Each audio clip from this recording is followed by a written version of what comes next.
Hello.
Hello?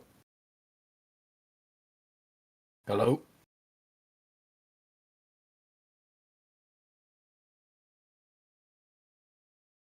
Hello?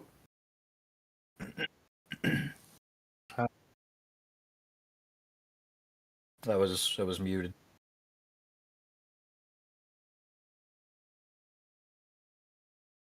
Yeah, I was muted because I didn't hear you.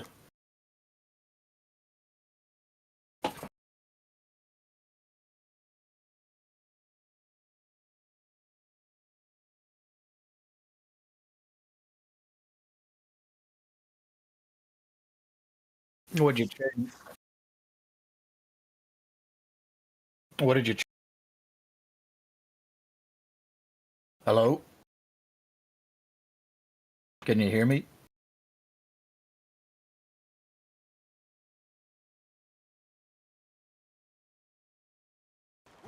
Hello?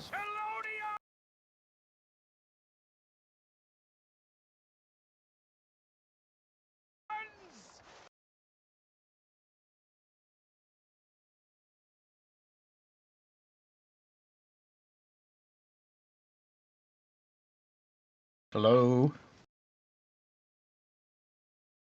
Yeah, I was wondering why you were quiet.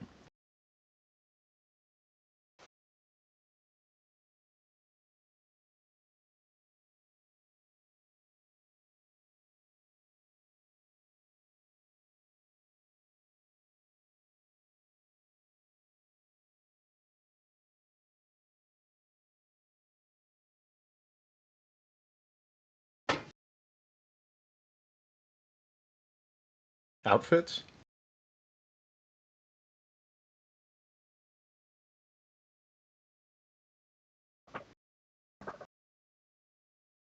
Okay.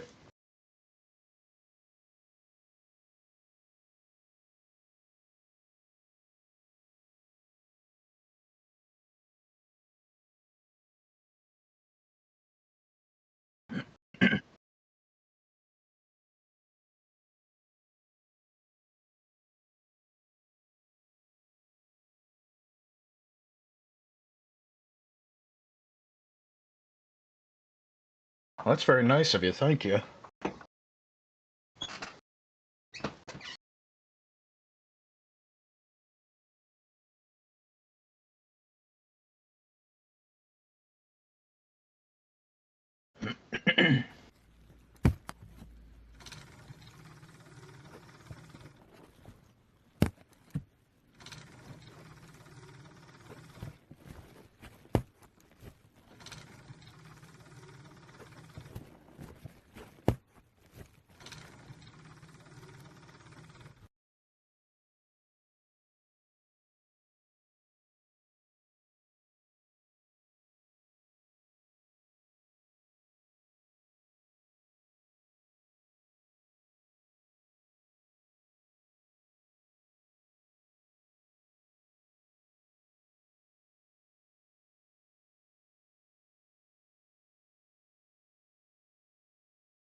Well, thank you for doing that. That's that's very nice of you to do.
Pretty uneventful.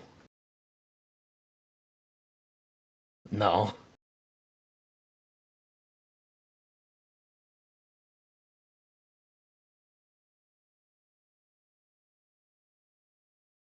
Oh, I honestly have no idea. That's how out of the loop I am. I always thought it dropped, hence the term. Oh, wait, no, that's something else completely.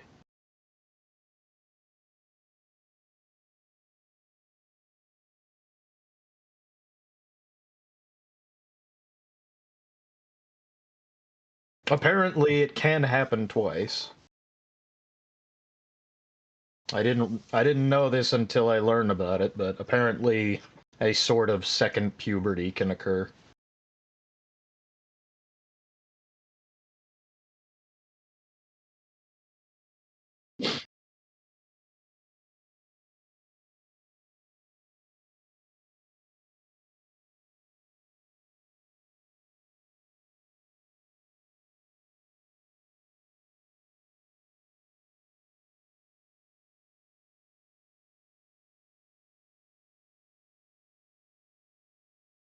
Yeah.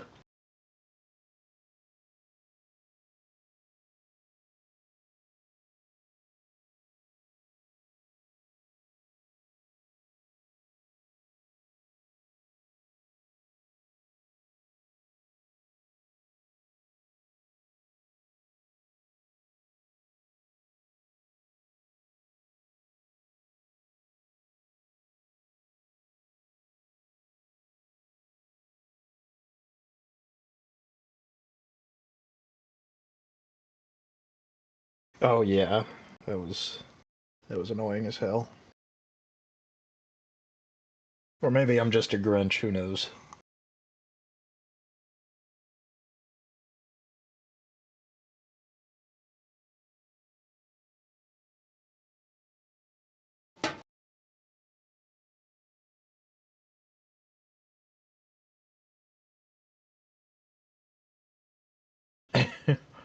Maybe Antarctica.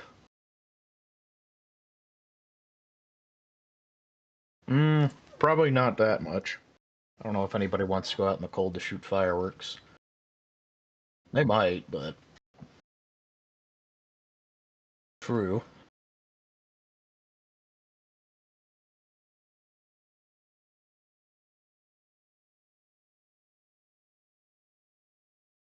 Or it's like they make their own. And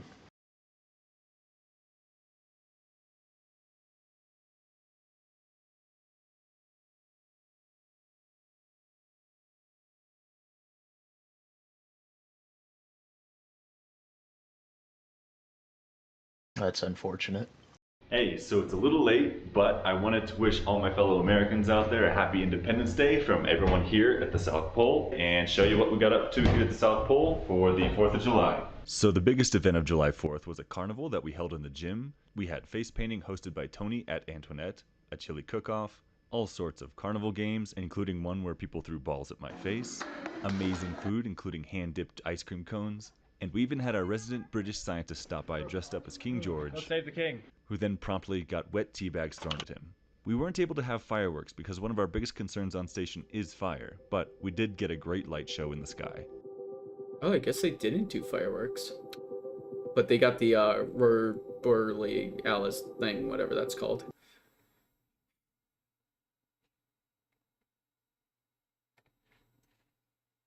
I was called out. Corrected.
I was gonna say it looked like it was pretty close to being done, if not like maybe that's just a biased opinion, but it looked like it was pretty much there.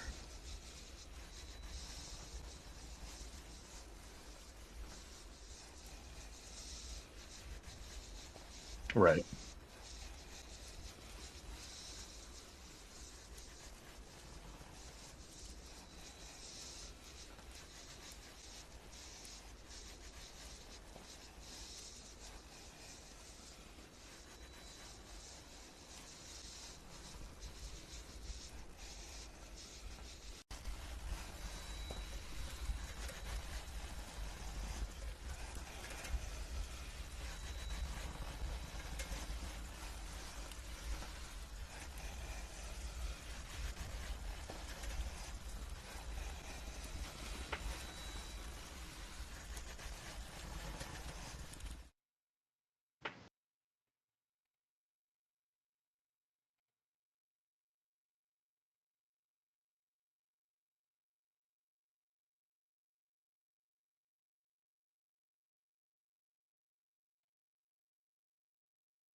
Oh well, it'll be fine.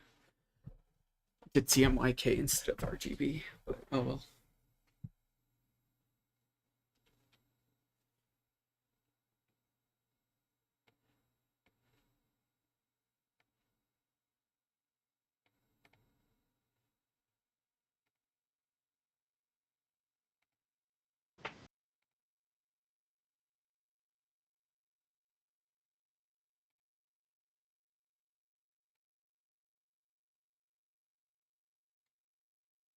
I'm assuming next week we'll have people actually jump on for new games, but obviously right now it's probably a little slow in the new year and everything. Right.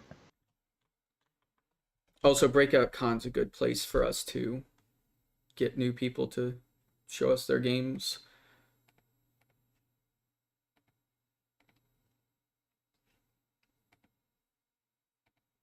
Maybe add a few new projects to the bundle list.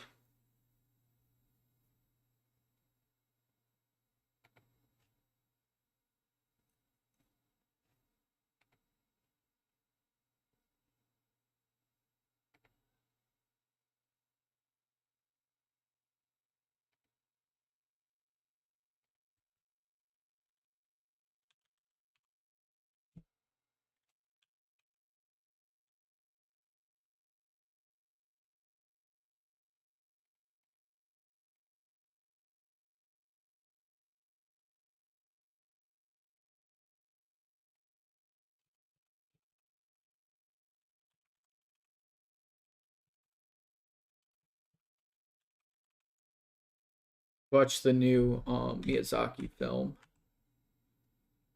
That was Which really one? good. The Boy and the Heron. Boy and the Heron. Yeah, it's the new one that just came out.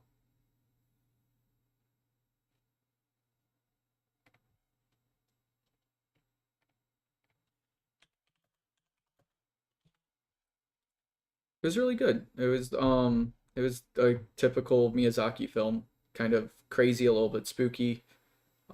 Had cute things in it. Had Oh, it's a bird. I didn't know what a heron was. Oh, you didn't know what a heron was? No. Gasp.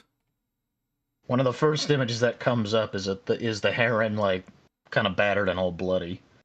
That's The heron's an interesting character in this. I'm assuming it transforms into this weird goblin-looking thing. Kinda.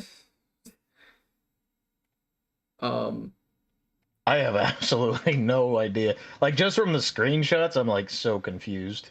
it's not a movie I could actually explain to you that to make sense. It's you kind of just have to watch it. Like Spirited Away, it's a little bit like that where you're like, how do you explain Howl's Moving Castle? Well, you have this wizard who takes this girl who her she like she goes old or something, and then he has a magic house that walks around, and there's a scarecrow dude who hops and tries to show the girl who's now old where he is, and there's a war going on, and they teleport to a magic land that he kind of just shows her, and she's like, no, I just want to be young again. And he's like, well, I'm gonna be moody, and the government's like, hey, fight for me, wizard man. And that's Howl's Moving Castle. How do you explain that? I don't know.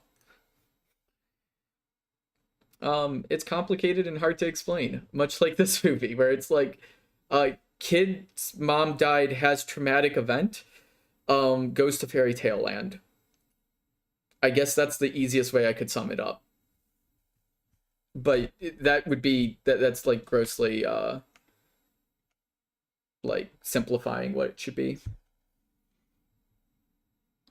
I'm gonna try to design the rules, by the way, 6 inch by 6 inch, just so that they stay, because it's gonna be easier to bring them up to 6 by 9 if we have to, and it's also gonna be easier if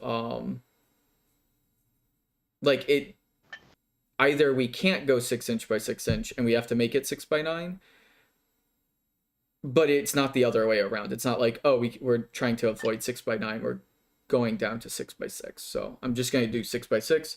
And then if that doesn't work out, we can obviously go up to 6 by 9 and give us a little more breathing room. Yeah.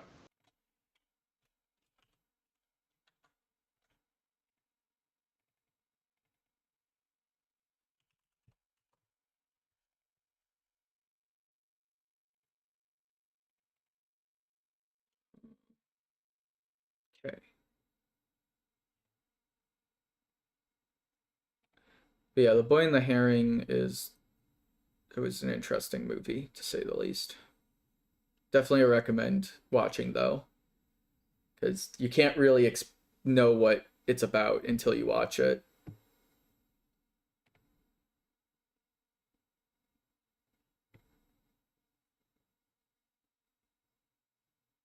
Who's the voice? The American voice actor. He's pretty. He's done like every Ghibli film.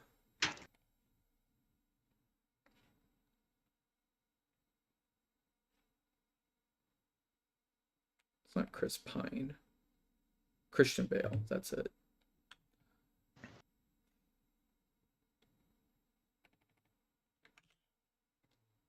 Yes. So somehow Christian Bale constantly sounds like a child, or is a believable enough child in animated features.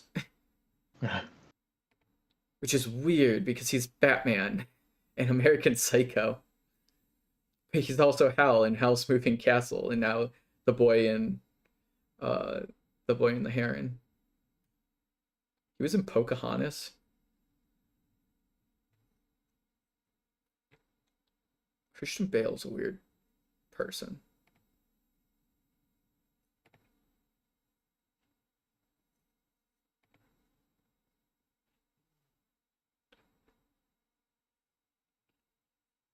Just watched a movie about scammers too, like it's this crypto scam that happened. Very fascinating.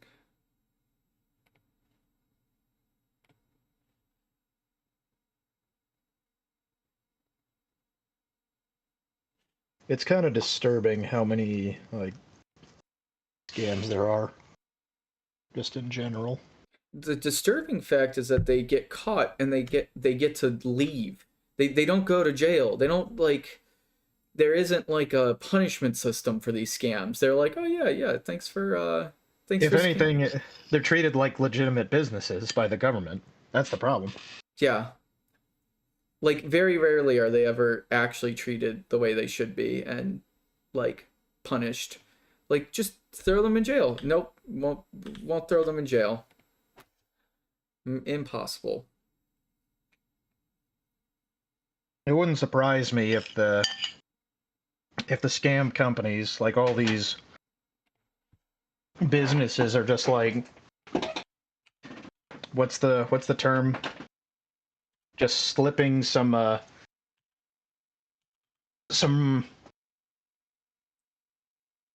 royalties. That wouldn't be it. Bribes. Yeah, there's another term for it, but I can't think of it. Basically, just brown nosing or bribing the Well, that's government the to just thing be is like, that hey, if you look the other way, that's exactly what's happening. That's why they're a scam. They get away with this shit because they do.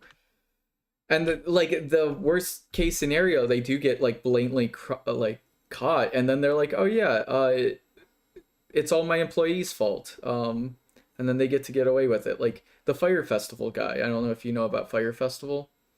mm-mm. Basically, this dude scammed all of these investors into having a huge, like concert in the Bermudas, like in the Bahamas or something.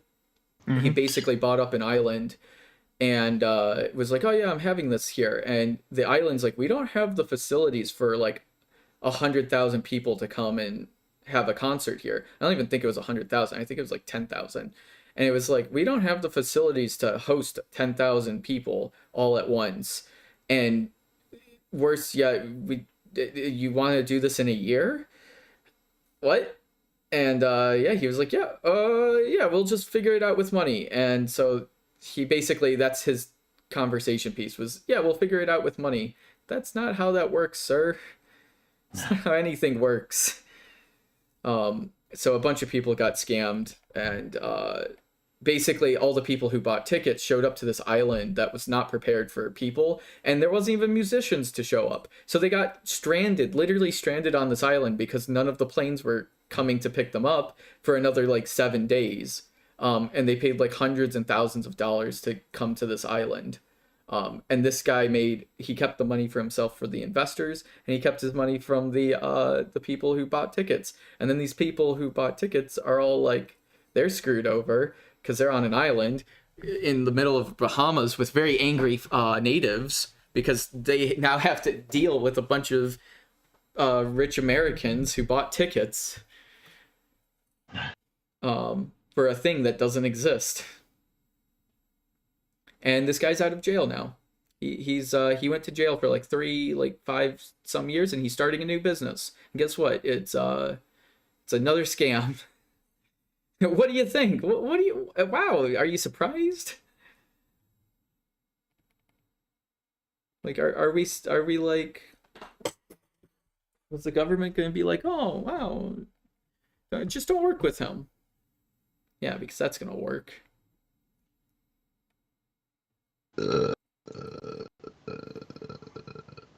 Disgusting. Disgusting. But yeah, I just find it fascinating that these people get away with it, and they just like they get a slap on the wrist is like the worst thing that happens.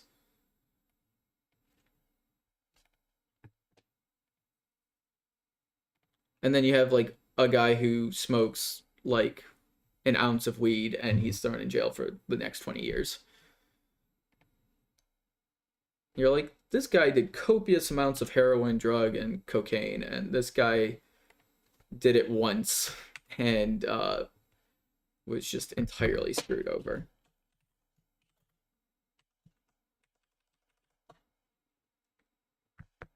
Like, there's a whole thing. There's another documentary about how basically policemen will like just set people up to like they set up the crime, and just so that they can have someone to blame, and they'll just pick some random dude on the street, and they're like, oh, you're going to jail. And because they don't know the like how to protect themselves, they actually admit to doing a crime they never did.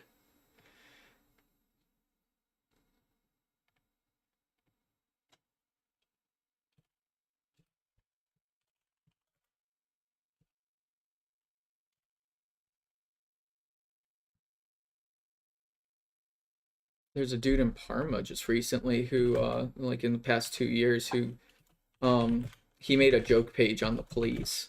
Like, he made a parody page, and they didn't like it, so they arrested him, and they unlawfully arrested him for this parody page. And basically the Onion, yes, the fake news organization, the Onion, stepped in and took this to like Supreme Court, and I don't think it made it, but they actually had to like they basically gave him a full-time job for the parody he did.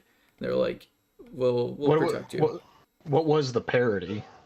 Oh, it was like hilarious things that like are entirely unbelievable. Like here, let me look up some of them. They were actually pretty funny.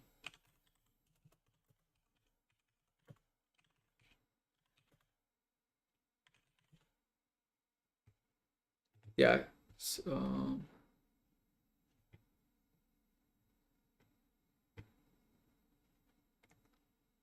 my god, fuck off. I just want to look at your website.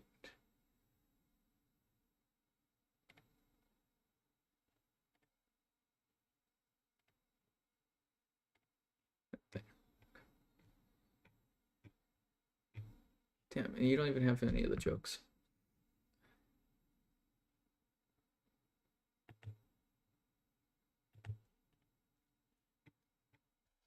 Yeah, like due to the slow increase of homeless population in our city, the Parma Police Department is pleased to announce that it will be introducing a new temporary law that will forbid residents of Parma from giving any homeless person food, money, or shelter in our city for 90 days. This is in an attempt to have the homeless population eventually leave our city due to starvation. Residents caught giving the homeless food population shelter or water will be sentenced to a minimum of 60 days in jail. You have been warned. And that's like one of the more real ones. Still absolutely just parody, but the police department would like to warn that the public that a fake Parma Police Department site has been created. This matter is currently in investigation. Is that their like response to this? The individual who created it, yeah. Where's the funny ones though?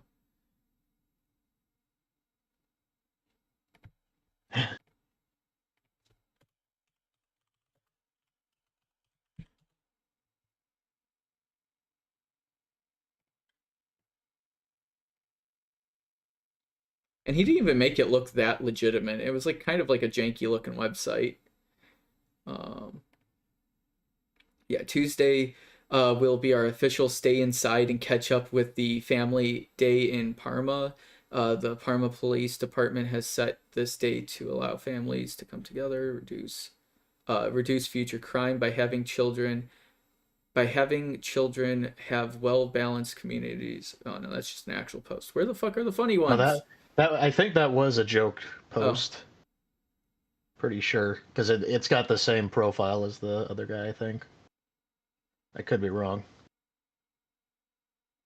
I don't know. I'm on the fence about it. On the one hand, it's kind of funny, but at the same time, I don't know if that would qualify as a parody.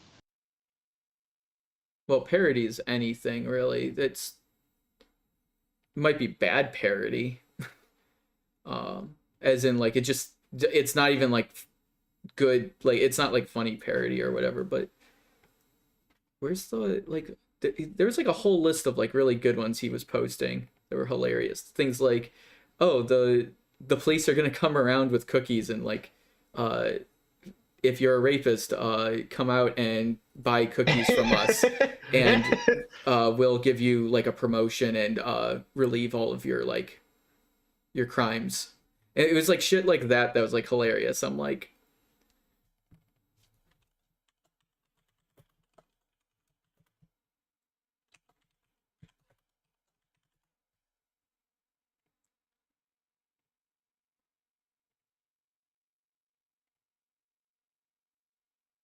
oh yeah, here. The city of Parma Police Department will enact a pedophile reform event outside of St. Anthony of Pados Church on 5/1/16 in an attempt to reform pedophiles to normality. We will have multiple learning stations, including a no station filled with puzzles and quizzes. Anyone who passes all of these stations will be removed from the sex offenders registry and Accepted accepted as as an an honor. honorary police officer of the police department. Have fun out there. It's kind of funny, but it's kind of stupid too. Well, It's I like don't think you should I spend definitely wouldn't. jail I definitely time wouldn't for have it. that. No, we probably shouldn't spend jail time for it. Like, and that's like an absolute like First Amendment kind of thing, like for the free speech. Like they're censoring free speech. It's like fuck you guys. That's legitimate like free speech censoring. Because you are allowed to say shit like that. I And that's saw a what clip the of oh yeah.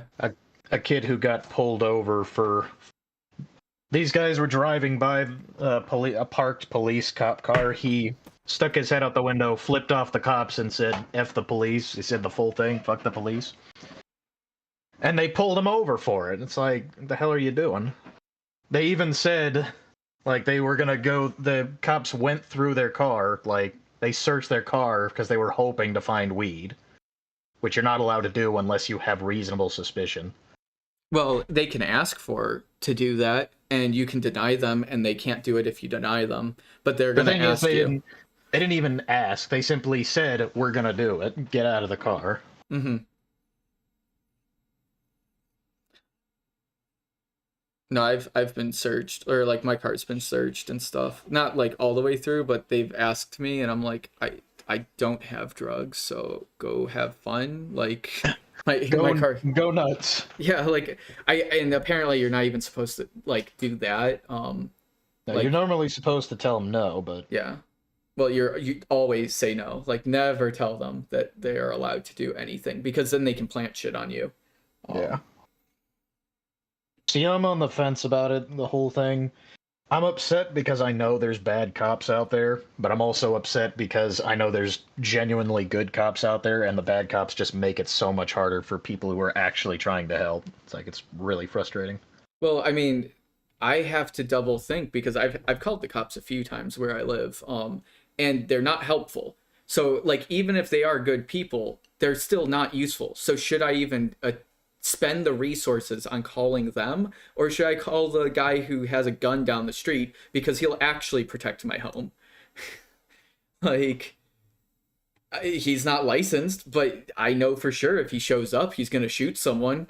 Whereas these cops are like, oh, well, it looks like he got away. Well, you showed up a half hour too late. And then you also, even if he did show up, you would have been like, well, are you sure he doesn't live here? Yes, I'm aware he doesn't live here. And then he'll be driving away. It's like, fuck you. Eh. So like it just puts a lot of like hesitance in actually calling them. Of course I want to call them. I want to have that trust that that department of people should be competent enough to handle their job. But like things uh like I've gotten stuff stolen from my apartment and I called them and they were like, well, did you catch them on camera? No.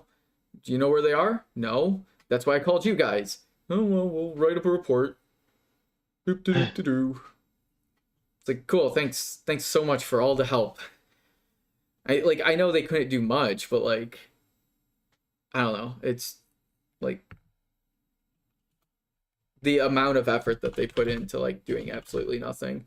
And I am a very fortunate person with the things that have been like broken into. Like my car has been broken into and stuff. So like I've probably had like $300-$400 of gift cards that were stolen. Um that I've just collected and put in my like little cabinet thing. So I was like frustrated, but it wasn't even like I was mad about the loss of the thing. It's more like, can you guys do anything about it? Like, can you go and ask the people around the neighborhood if they have like camera footage? Oh no, that's on me. Oh okay. I wasn't aware that I was supposed to be the detective and figure this out. But apparently they have bigger things to worry about. Which they might. They might have more important things. But that just means they're understaffed.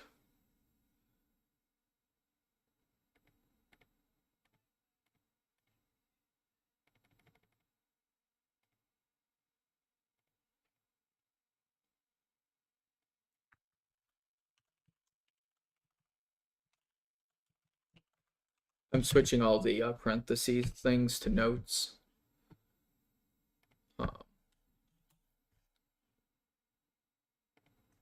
Just make sure it's consistent.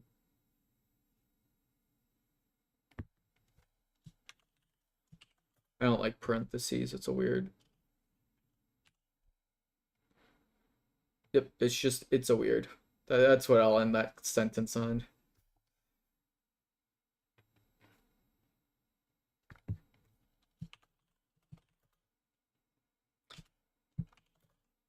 Personally, I use parentheses all the time, but I don't think that's acceptable for actual rules. But we also have to rewrite some of this to make a little more sense.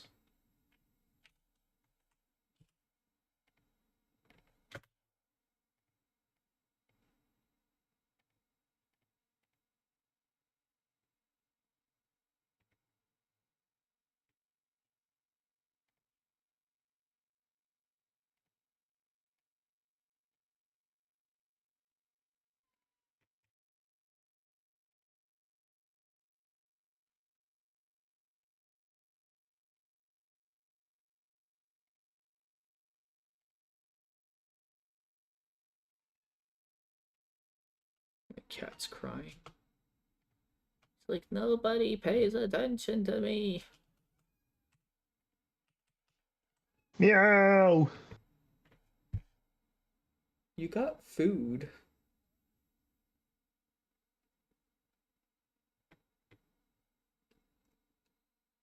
Is the other human sleeping?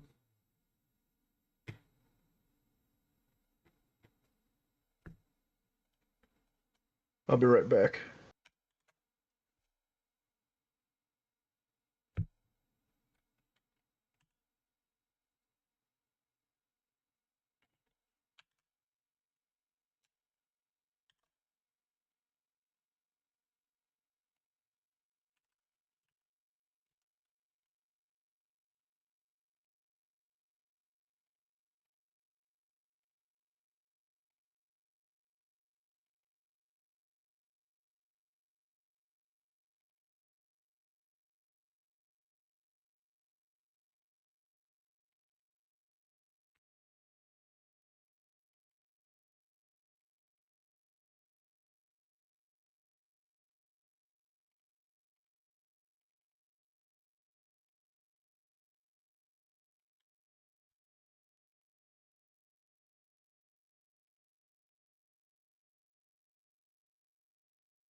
Sorry, was putting clothes in the washer.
I was playing a new game called Fableton or Fabledom, Fabledom. I don't know, silly name, but it's a cool game. It's a fun, weird city builder. What's it about? Is it just like Sim City or something? Kind of. It's like a medieval city builder. I was playing it. It's very early access, I think, right now still, so it isn't finished, but it's it's got some really cool elements going on in it. A little bit of customization of the homes. Feels scaled fairly well, where like 3 people to a home, but each business costs about 3 people to work in them. So you have to kind of like micro organize them. It's like a better version of Banished and a little bit easier to do. Banished is incredibly hard to play. Um, I don't it, think I've ever heard of Banished. it's sort of like the start of this genre. Frost, I think it's, what is it called? Frostpunk. Oh, I have heard of Frostpunk. Yeah, Frostpunk is a successor to Banished, and it's like a more well-funded version of it, and it turned out really good too. Um, it's really incredibly hard. It's not an easy game to play. It's very punishing. Whereas like I SimCity is a little bit different. I have heard that Frostpunk is difficult. Yeah, there's easier modes and stuff you can play, but like the basic mode that's intended, um, they they don't make it easy. Like it's sort of like a roguelite where each time you play it, you get a little bit better, you know what to optimize. Um, and eventually you can just build a city. And I guess SimCity is also like that, where you start off not knowing how to build a city, you don't even know how to lay out your roads, and then eventually you're like, oh, I need uh like 200 residentials for every like one commercial, and then I need one industry for every, like you get those ratios down a lot better. um she's like, yes, I agree. What are you doing, business cat? You're not even looking at me. You're just like, you're up to no good.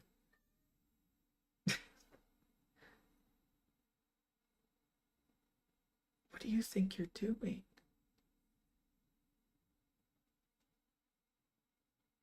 Yes, that is the TV. You are in the TV. Do not attack the TV. Okay. She's like, the cat in the TV was no threat to me.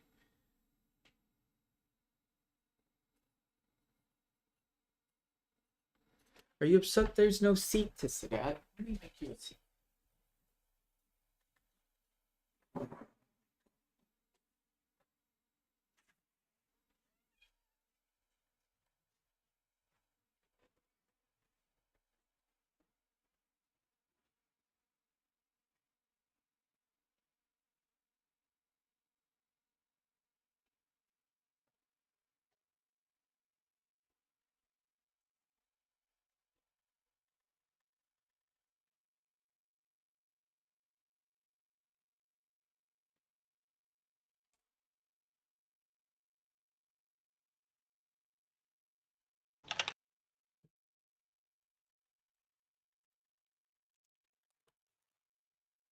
Yeah, drink.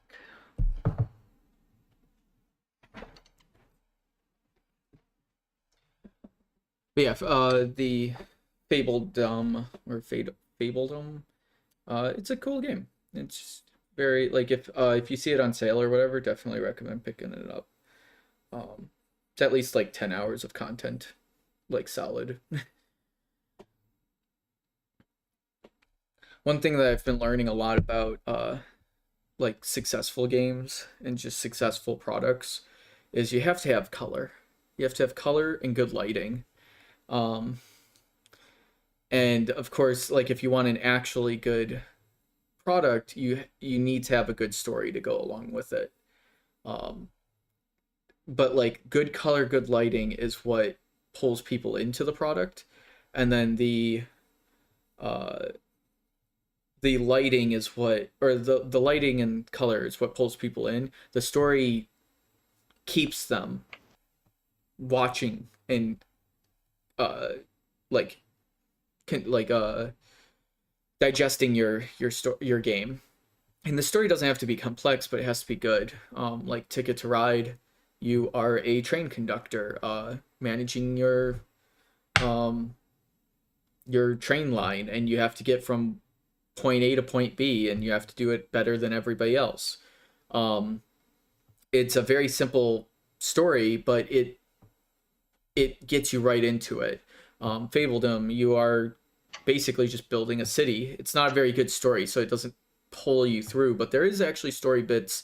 There's like other factions that you can send money to, and like communicate with, and you'll set up an army and stuff and fight, and all that fun jazz.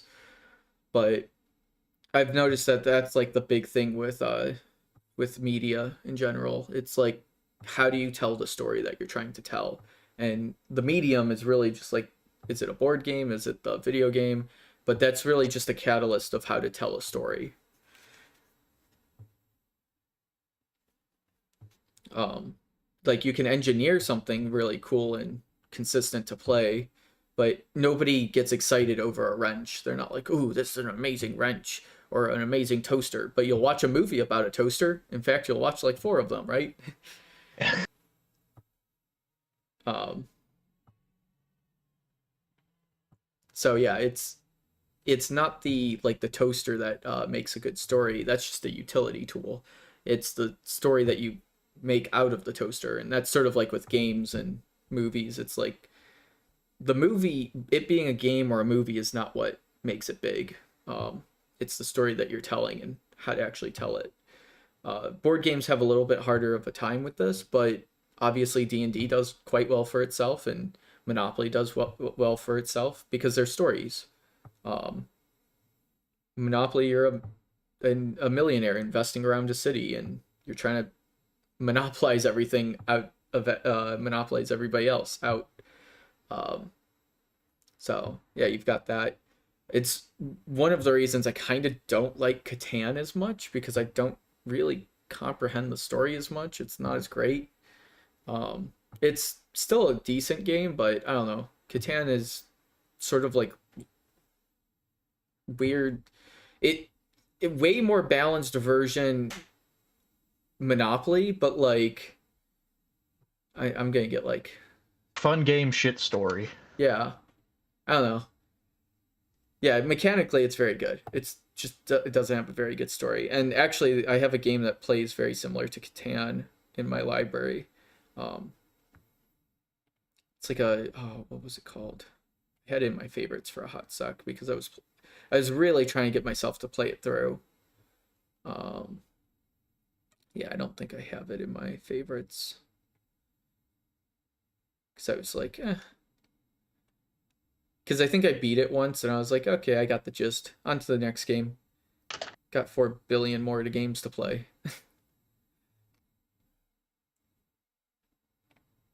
Carrion was good.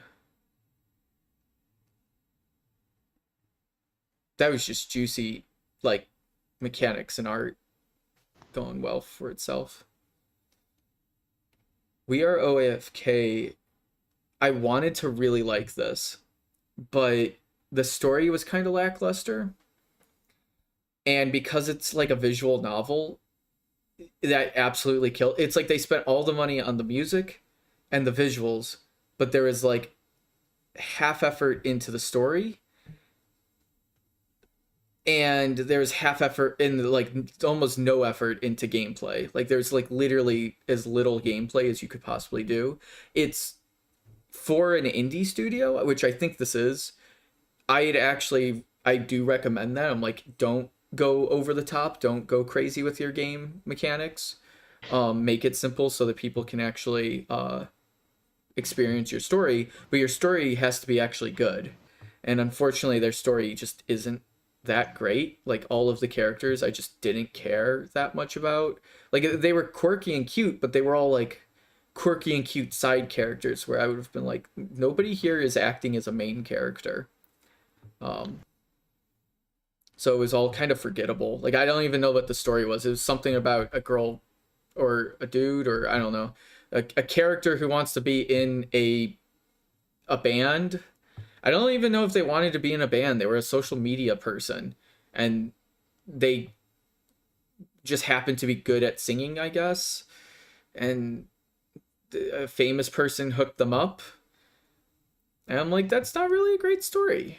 It could be a good story, but it just the story itself was just not that interesting. Unless it was a documentary. And if this was a documentary, then open it with this is a story based on, or this is based on a true story.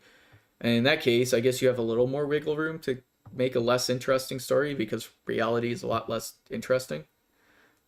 I say a little bit though, because you can make a really interesting story out of something that's really lame. What's the one movie with Robin Williams in it? Everyone, but the Dead Poets Society. Like that movie is entirely capsulated in like I don't even think it's like a full semester at this like university. It's like or it's like one semester at this like boys high school. What are they called? When they send you off boarding school. Or boarding school, yeah. Yeah. Yeah, so it's like one semester at this boarding school, and it's about a teacher who's a little rambunctious in a very conservative university or a very conservative workforce. And that's basically it. There's a little bit of touching on identity. There's something about poetry in there. Obviously the actual Dead Poet Society has a lot of in-depth storytelling, but the overarching story is very, very little. It is just a semester at a school with a teacher who's a little bit rambunctious. He's not even like crazy. He's just a little bit out there. But they were able to take that little moment and really express and tell the story. And that's why like when I was working with that one guy who wanted to make the murder mystery, murder mystery's fine. I'd love to tell a murder mystery story. I just need to tell a good story, and you weren't giving me any story bits, and you were giving me even less gameplay bits to work with the story, because clearly he didn't want to be a writer. That's what he said. It's like, I don't want to write the story. Okay, well, if you're not going to write the story, we'll make a really good game and add a good murder mystery story on top of it.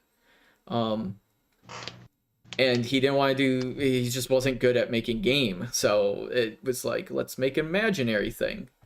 Here, have a rule sheet on how to be imagination. I don't know. There's something he was not communicating well enough, and either I wasn't the right fit for him, or he just didn't. Huh? I think he just doesn't. He doesn't get the process of. He sees point A to point B. He doesn't see A, B, C, D. It's like he's missing all the he's a top-down thinker versus a bottom-up thinker. He wasn't. He was looking at the end thing. He was looking at, oh, this is going to be the next D&D, and I'm going to create D&D. I know it wasn't literally that, but it was like, I see D&D, I want to be D&D. Whereas what I'm trying to do is like, hey, how do we get to D&D? Well, we have to come up with a game mechanic. What is the core game mechanic? and then what is the story you're going to tell using that game mechanic? And he just did not want to do that. He was like, but I want to be D&D. It's like, but you gotta, okay, we'll do D&D, but we have to understand what we're building. And you don't want to be a story writer, you don't want to be an author, so we're not going to work on authoring your story. We're not going to build the story, and without a story you can't really have a good storytelling tool without the writing. It's like, what? I want to be an author, but I don't want to write. Okay, then you have a cover of a book. You don't even have a cover of a book because you need to be a designer. Yeah, you actually have to design something. So he didn't want to be the designer. So it's like, okay, so you're an investor in a game, but you want to take full control. Anybody can make ideas. Not everybody can create those ideas. Yeah. Well, that's the thing is on I think it was Twitter or Facebook or something, one of these groups, they were talking about how AI is feeding into the idea guy. And what I mean by the idea guy is like the person who's like, oh yeah, I can come up with, I have a great idea, let's make it. And the thing is I honestly don't think AI will help the idea people. It might help them get it like 2 steps further, but AI is not a point and click solution. It would be like basing your entire business on hiring an intern. And I know I always go back to AI as your intern, but if you treat it like an intern, it makes so much more sense of its limitations. Like if you started an entire business, or you're telling me, hey, I want to start an entire business, and I have these 2 interns right fresh out of college, they're really talented, they're going to make the entire product. What? Yeah, that's not how that works. It's not how anything works. They can help you get things rolling. They might have the enthusiasm to get you started, but they ain't making the product for you. That's all on you.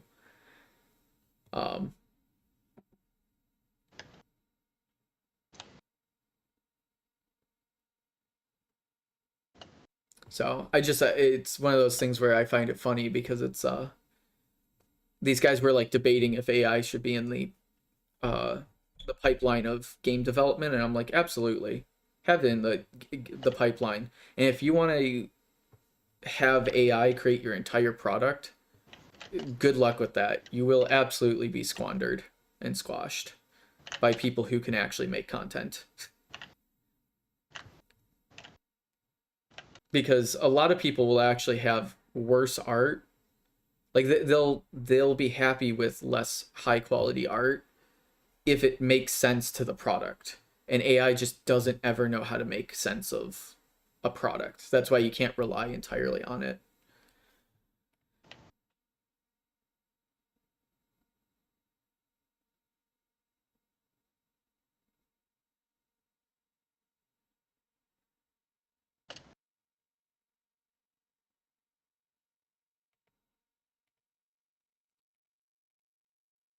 I will be announcing a beta test very soon for a new project, so that'll be fun. I'll get to share that a little bit. Aiming for February, but I'm expecting probably March is when the beta test will go live. So you're definitely welcome to play. I was gonna say, is it like a computer project? Yeah. Or is it? Oh. Is it for the Discord server setup, or is it a different thing entirely? Yeah, it's that. Okay. But I'd be happy to. Yeah, I talked to them about that. And that's our goal, is to get it for February, but I'm actually seeing the message about stuff, and they're like, oh man, there's a lot to do. It's like, yeah, that's what I've been saying. So I'm happy that you guys actually realize that now. It's almost like we have another year's worth of work ahead of us, and not literally 1 month of work.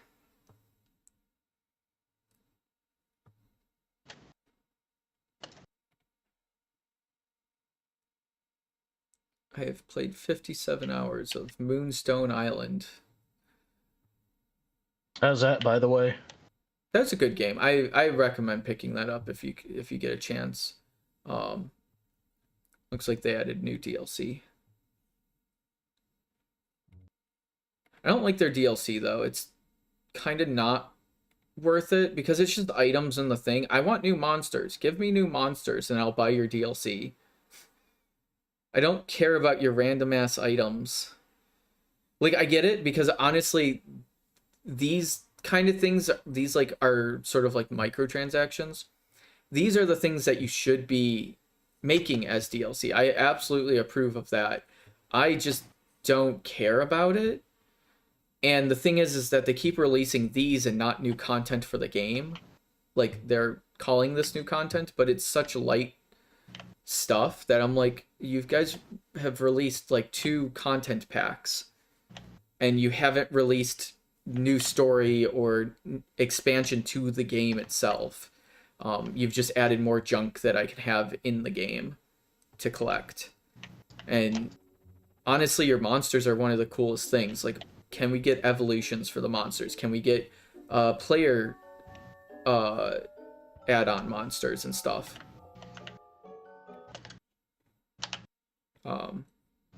Stuff like that.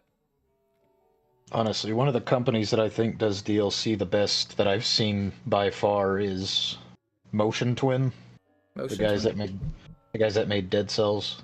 I guess I shouldn't say Motion Twin is good at it. I should say the people who make Dead Cells are good at it. Their team is good at it. What content are they releasing? That's like So typically when they release content for Dead Cells, they release like basically a full, I don't know what you would call it, like they had a new area, they had a bunch of new monsters, a bunch of new items, a bunch of skins. They had new bosses. They pretty much add a whole other section of the game, and it's usually not very expensive. Mm-hmm. I Yeah, it think looks like it's like $5. Yeah, that sounds about right. I should probably buy this game at some point. It's pretty good. It is. I've played it. It's not that I haven't played it. It's just I don't think I own it on Steam. I think I've owned it on Epic, and if it is on Epic. I don't know. Is it on Epic? It might be. Wouldn't surprise me.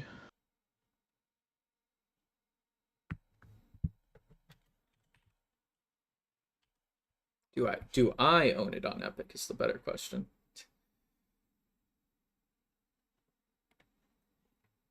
No, I do not own it, but it is on Epic. Where have I played this? Why have I actually played this game? And I feel like I've played more than just a few hours. It might have been on Xbox or something, or PlayStation. I don't know which one I had. It probably was console when I played it.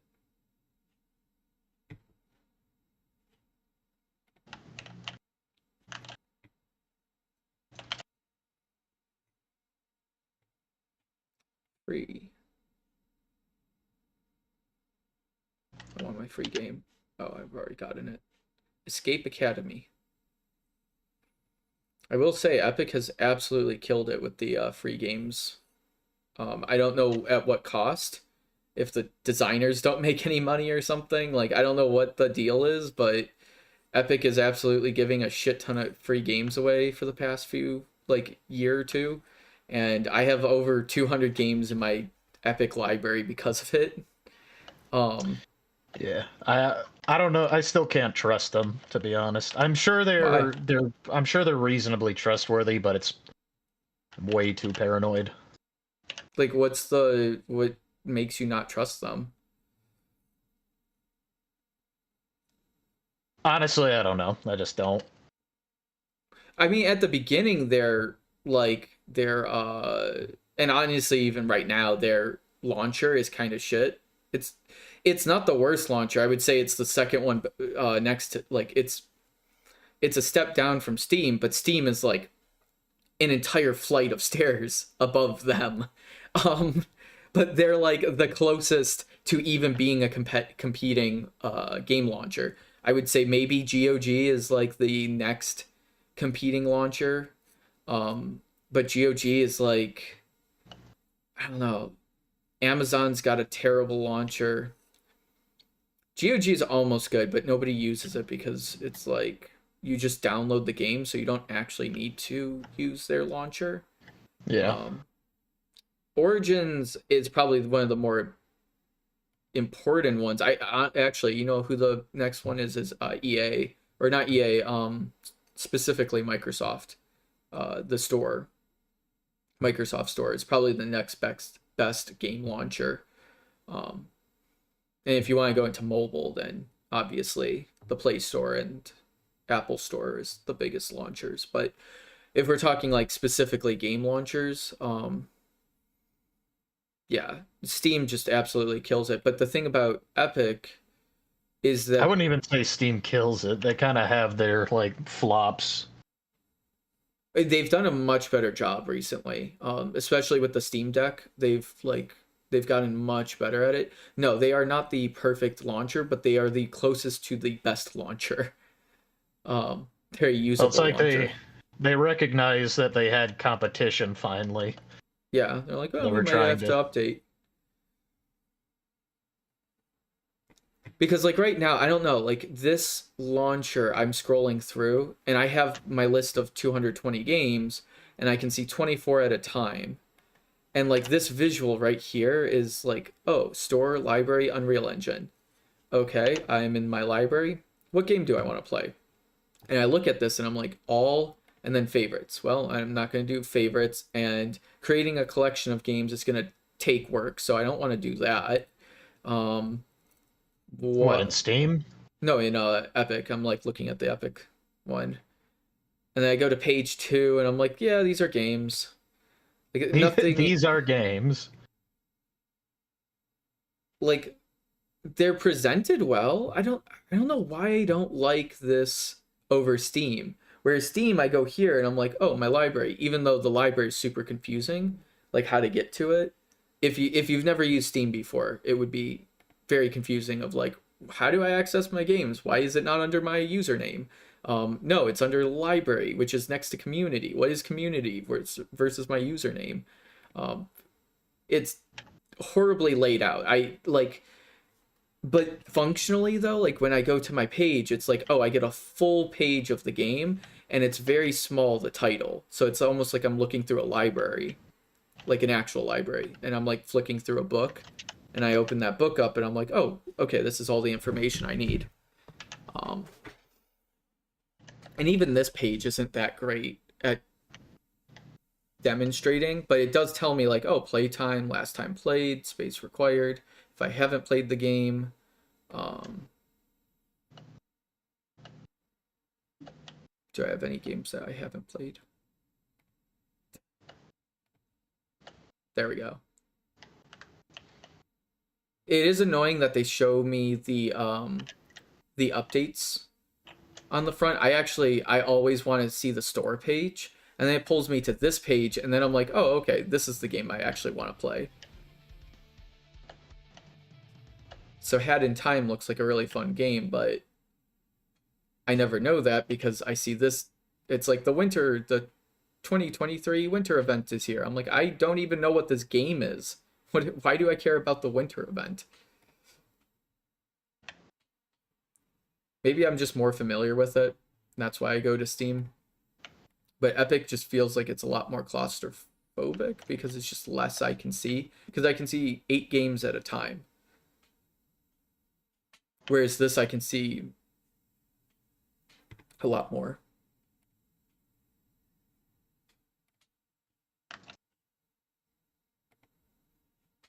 I don't know. Did get my brother over the holidays to install Fallout Vegas.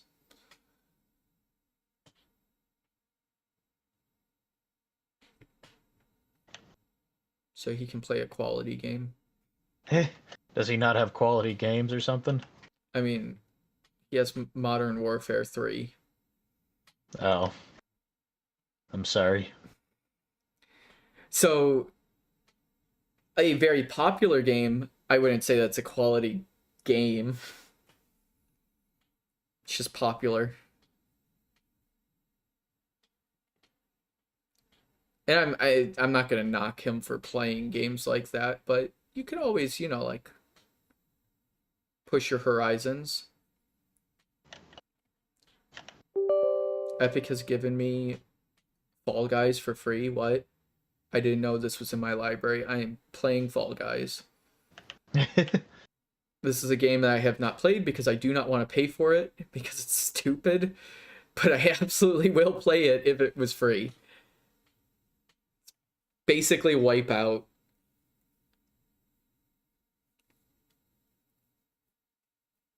I've been wanting to play this game, and I guarantee you I have missed the rush, and nobody plays this other than sweaty people, and I'm going to play this and get annihilated.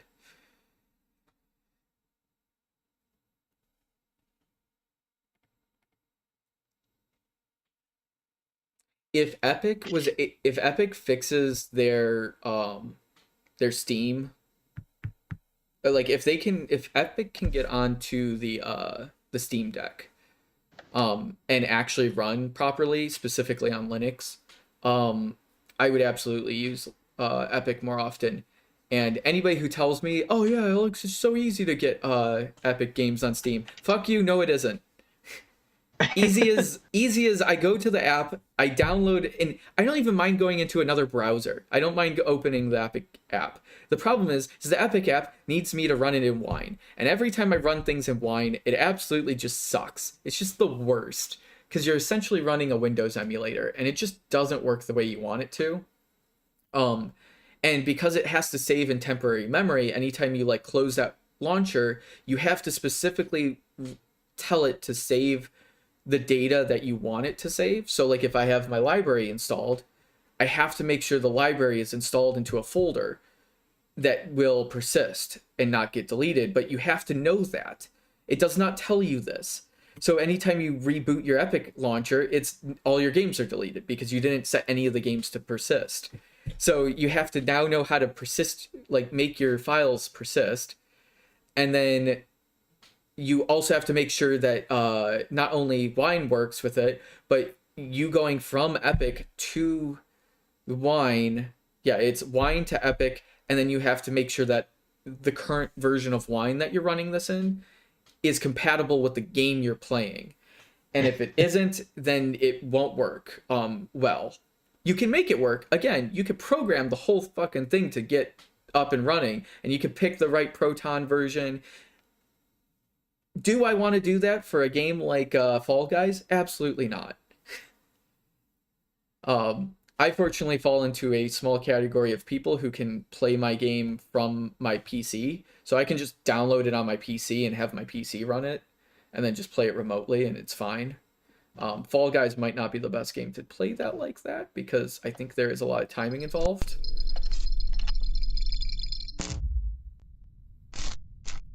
But I feel like Fall Guys is the equivalent of FIFA to what's the car game?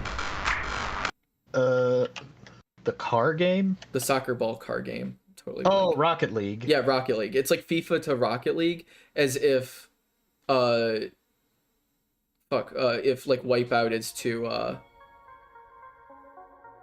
shit, Ghost Runner started. I do want to play Ghost Runner, but not right now. That's way too much focus. Sorry, Ghost Runner. I will play you tomorrow. I want to play Fall Guys.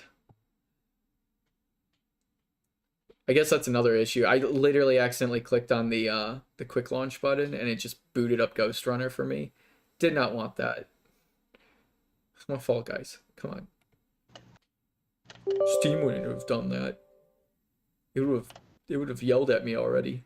Also, Epic has Easy Anti-Cheat, the tool for Easy Anti-Cheat, and it does not work very well with the Steam Deck. It does not like to play.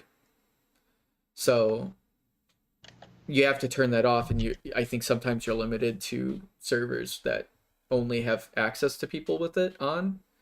So that's always annoying.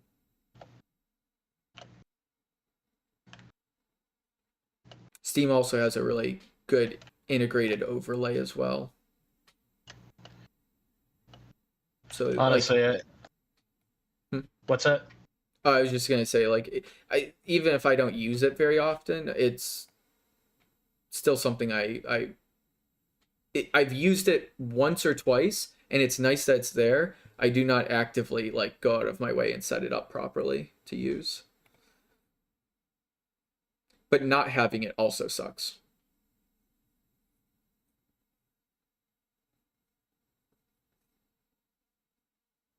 To tell you the truth, I think my mistrust of Epic is based purely on me being salty. I don't think I actually have a good reason. Because honestly, as a developer, you should love Epic. Epic's like fighting for all the devs. Um, if they're actually fighting for us or not, that's a different story, like behind the scenes. But at least their current story is that they're fighting for us. And what they're trying to do is bring down the 30% royalty cut that Steam, Apple Store, Google Store all take when you sell product in their stores. They're trying to bring those prices down for all the developers. Um, which, good on them. I don't know how well it's going to work, but Well, I mean, they lost to Apple, but they beat Google. But Google is like, I don't see Google just dropping their prices for every single game developer. The best that's going to happen is that Epic is not going to have to pay anything while being on Google. So any Epic product is going to be free to launch on Google. How convenient for Epic. Use the Unreal Engine, and we'll give you free Google Play releases. Essentially, like, you don't have to pay anything to Google if you publish through Epic, which just makes Epic more money.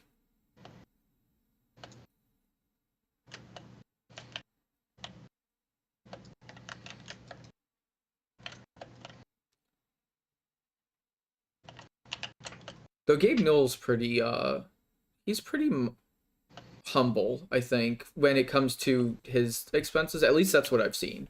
Like, his house is not a mega mansion or anything. It might be a mega mansion under the ground. I wouldn't be surprised if Gabe Newell's smart enough to be like, oh yeah, I'll just make this modest looking tech house with like solar panels, that's like on the lakefront, but have like a tiny little or have like this massive bat cave under it.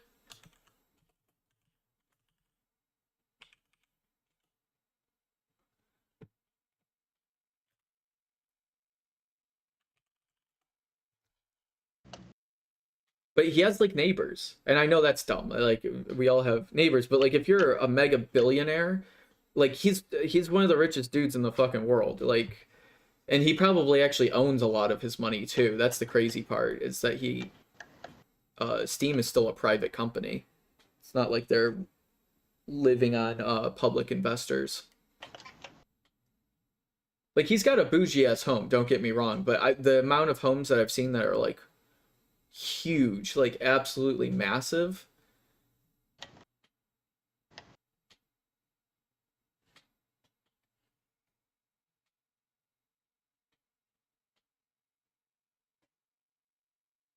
Like, he's very humble compared to the amount of money he actually currently holds.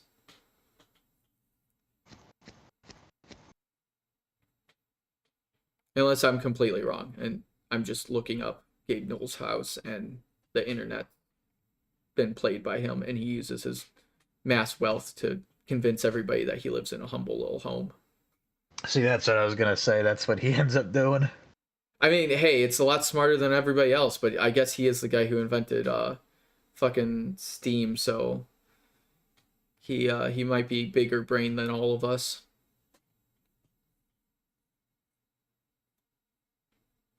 Him and his Steam Deck gear.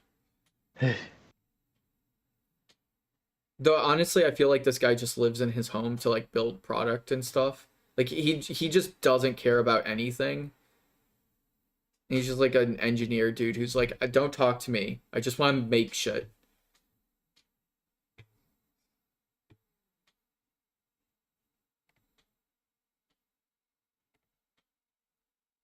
Which Honestly, if more engineer rich billionaires said shit like that, I'd be pretty okay with it. That was loud.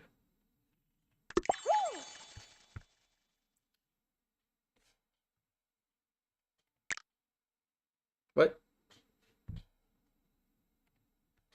Did Epic give me a free copy of um Fall Guys and I can't even play it? Here's a free game. Oh, you don't have a license for it? Oh, that sucks.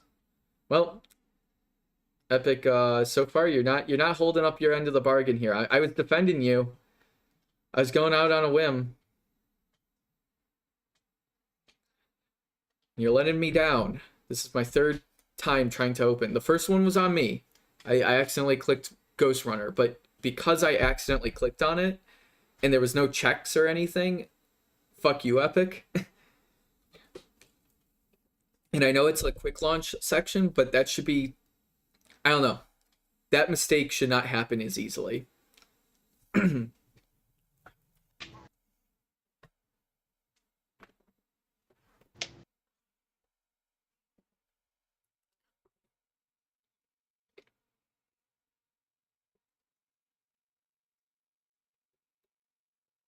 Okay, what was the actual error message that popped up though?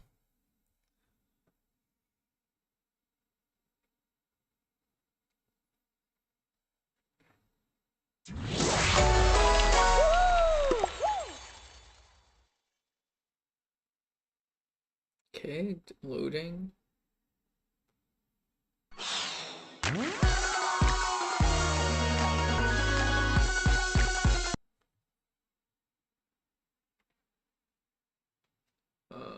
Something popped up.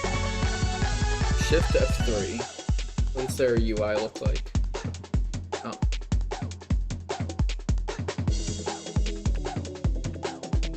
I guess that's a thing. I want an options menu. Give me an options menu so I don't blow my ears out. Oh my god.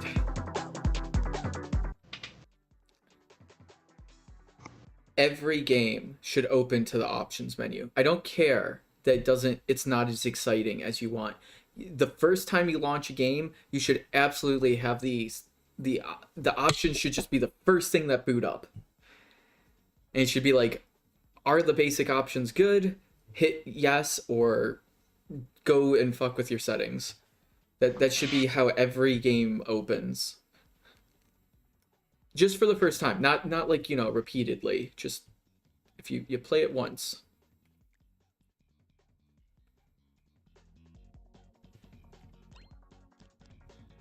Because I've had games that like start on the wrong screen and I'm like, I can't see where it is, my monitor.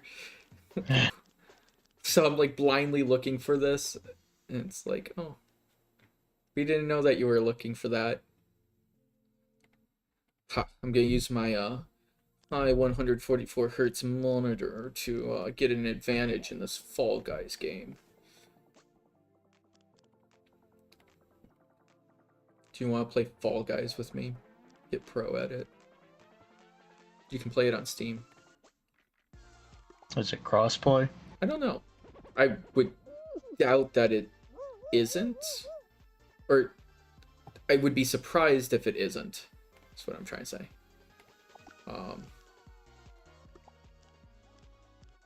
We have to go on brand. There we go. I'm a snowflake.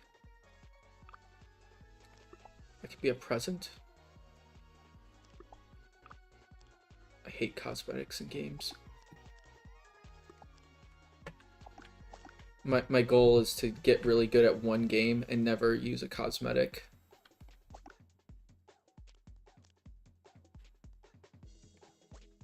How do I play? I've got all these options and I don't know how to play. There we go. How do I play? There's a lot of shit here. I know they... Oh, wow. I don't think Fall Guys is on Steam. Is it not? Doesn't look like it. Unless I'm just searching in the wrong place. Fall Guys would have been a lot bigger if it was free and they had just in-game paid things. Oh, yeah. Just based on the nature of it. I don't know how to play this. What do I do? What is the base mode here? Solos? Okay, I can trust solo, because that's only me. Don't put me on a team with people.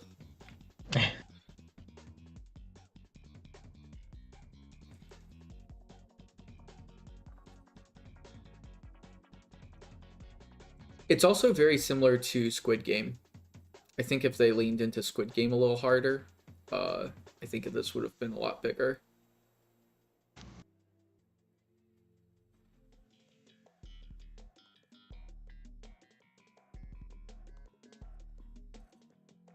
I wouldn't be surprised if Epic somehow managed to get a exclusivity for their store.